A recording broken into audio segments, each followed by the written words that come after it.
اور زاہد صاحب آپ کیا ایکسپیکٹ کر رہے ہیں کہ کیا وہ دیں گے بیان عمران خان کے خلاف؟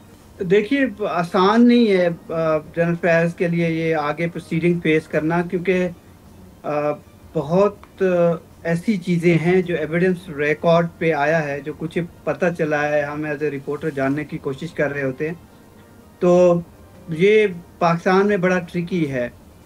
اب اگر آ جاتا ہے عمران خان کے حوالے سے، تو جنرل فیض ہے، پھر ملک ریاض سے بھی اس طرح کی باتیں ہو رہی ہیں، تو اور وہ بھی پاکستان کے 30 جنرل کی جانب سے یہ چیز آئے، اس پہ کچھ کومنٹ نہیں کیا جا سکتا، لیکن ظاہر ہے ابھی کافی آگے چیزیں چلیں گی، کھلیں گی، اور بہت حساس معاملات ہیں۔ پھر اگر الیکشن کے معاملات پہ انکوائری کیا ان کی ڈومین بنتی ہے، کیونکہ پول ریگنگ یا پھر الیکشن کمیشن کا رول بڑا اہم ہے، جس میں ان کو اپروچ کرنے کی کوشش کر رہے تھے۔